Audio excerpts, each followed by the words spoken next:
আপনারা একটা ভিডিও দেখেন, ছোট্ট একটা ভিডিও, এই কথাগুলো শুনুন, তারপর আমি কিছু কথা বলব। যারা মানুষের ঘরে খায়া লিল্লা খায়া যারা বড় হইয়া বড় বড় কথা বলে, এদের কথা এদের কোনো সেন্স কাজ করে বলে আমি মনে করি না। যাদেরকে 500 টাকার জায়গায় 1000 টাকা দিলে ওয়াজের বা মোনাজাতের ভাষা পরিবর্তন হয়ে যায়, এরা হইল মোল্লা মুন্সি। মোল্লাতন্ত্র কিন্তু ইসলাম নয়। কাজে এই বাংলাদেশে মোল্লাতন্ত্র হয়েছে। দেখলেন ইতরের এই জারোজের কোথায় জন্ম হয়েছে? সে যে মুসলমান না, ইসলাম বিদ্বেষী, ইন্ডিয়া রয়ের বিজেপির এজেন্ট, এতে কোনো সন্দেহ নাই। এই কথাগুলো শোনার পর যে দল করেন কোনো সমস্যা নাই। বিশেষ করে আমরা মুসলমান, আমাদের ধর্ম এক, আল্লাহ এক, কোরআন এক। এই কথাগুলো শোনার পরে আলেম ওলামা কি? আলেম ওলামা হলো আমাদের এই নবী রাসূলের ওয়ারিস। সে যে কথাগুলো বলছে, 500 টাকা 1000 টাকা তারা মানুষ থেকে হাদিয়া নিয়ে খেয়ে বেঁচে থাকে, কথা সত্য। কিন্তু এটা সত্য, তারা কারো কাছ থেকে জোর করে কেড়ে নেয় না, পকেট থেকে ছিনিয়ে নেয় না, অস্ত্র ঠেকায় না, যেটা এই ফজলুর রহমানের মতো রাজনীতিবিদরা করে। চাঁদাবাজি, লুটপাট, দখল, ধমকি, হামকি, এরপরে ডাকাতি, এরপর টেন্ডারবাজি, এগুলা আলেমরা করে না। তারা 500-1000 টাকা মানুষ হাদিয়া দেয়, সম্মান দেয়, সম্মানে যায়, সেই সম্মানে নিয়ে তারা সন্তুষ্ট থাকে। তারা লক্ষ কোটি টাকার স্বপ্ন দেখে না। তোর মতো ইতর, ফজু পাগলার মতো ইতর, এরা জানোয়ার নয়। তুই তো একটা জানোয়ার। তোরে কোন মহিলা ফেড়ে ধরছে? তুই বলছিস না কোনো মহিলা, কোনো মা বোন যেন কি এরকম কোনো আলেমকে যেন এই পেটে না ধরে। আমি বলবো, তোকে যে মা পেটে ধরছে, সে মা যদি বেঁচে থাকতো এখন, সে আত্মহত্যা করতো। তোর মতো জারজকে সে ফেটে নিচ্ছে এই জন্য। আর তোর জন্ম কোথায় হয়েছে আল্লাহ জানে। আমার মনে হয় কোনো পতিতালয় হয়েছে, তাও হয়তো কোনো কারো কন্ডম অ্যাক্সিডেন্টে হয়ে গেছে, নাহলে তোর মতো ব্যক্তি জন্ম হওয়ার কথা নয় বাংলাদেশে। আপনারা ভুলে যাবেন না, এই ফজু পাগলার এই উৎপাদন কিন্তু সে কিন্তু আওয়ামী লীগ প্রোডাক্ট। আরেকটা কথা হইল, এই ফজু পাগলা কিন্তু আজকে এই ধরনের কথা বলতেছি না, অনেক দিন ধরে বলতেছে।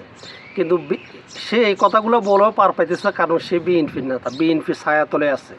এখন আমি বিএনপিকে একটা কথা প্রশ্ন করি, যারা বিএনপি করেন নেতা কর্মী সবাইকে, এই ফজু পাগলা যে এই কথাগুলো বলে, এই কথাগুলো কি বিএনপির কথা?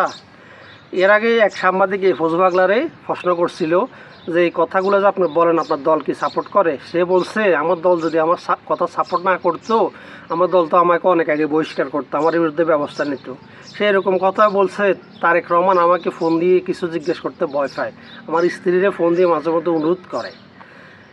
আচ্ছা, এখন বিএনপির সর্বপ্রথম কথা হলো, বিএনপি যদি এটা ক্লিয়ার না করে, তাহলে আমরাও ধরে নিব এটা বিএনপির কথা। আর যদি এটা বিএনপির কথা হয়, আমি আমার জন্মদাতা ফিতে, সে কিন্তু একজন বিএনপির কর্মী, সক্রিয় কর্মী, আমিও একজন বিএনপির সমর্থক। আমি তো দূরের কথা, আমার বাপ যদি বিএনপিরে ভোট দেয়, আমার বাপের লগে আমি সম্পর্ক ছিন্ন করুম যদি এটার ব্যাপারে বিএনপি কোনো ব্যবস্থা না নেয়। আত্মীয় স্বজন তো করুম, আমি এক কথা যে এটার পক্ষে বা এইটা বিএনপি ক্লিয়ার করা না পর্যন্ত এটা বিএনপির বক্তব্য থাকবো। আর এর পরেও যদি ক্লিয়ার না করে বিএনপিকে যারা ভোট দেয়, তারাও যারও সন্তান হবে। যারা ভোট দিবে তাদেরও জন্মে সমস্যা থাকবে, কারণ মুসলমান এই কথাগুলো হজম করে এই দলটাকে ভোট দিতে পারে না। আর এটাই যদি বিএনপির বক্তব্য, আমি তো বলবো শেখ হাসিনা যতই খারাপ হোক, এর থেকে 1000 গুণে ভালো ছিল, এর থেকে 1000 গুণে ভালো ছিল। বিএনপি সাবধান হয়ে যান, হয় ক্লিয়ার করেন, এই বজু পাগলার বিরুদ্ধে ব্যবস্থা নেন, আইনানুগ ব্যবস্থা নেন। বাংলাদেশে কি একজন অ্যাডভোকেট ব্যারিস্টার নাই এই ফজু পাগলার বিরুদ্ধে মামলা করার মতো?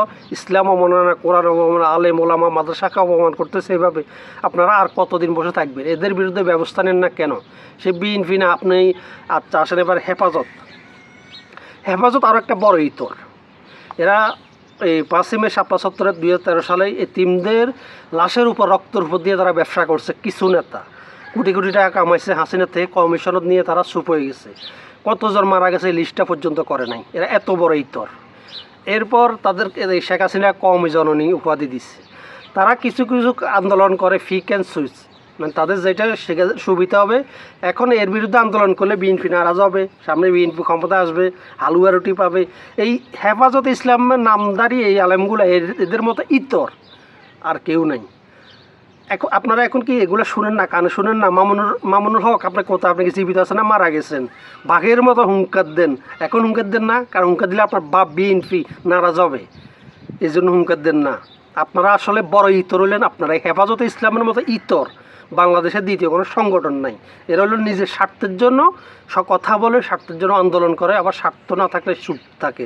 সেটা ইসলামের কোনো কথা বলে না, হাই কোরআনের কোনো কথা বলে না। সাধারণ কর্মীরা এদের কথা শুনে জীবন দেয়। হেফাজতে ইসলাম এই ইতরগুলোকে তাদের এই অবস্থান ক্লিয়ার করতে হবে।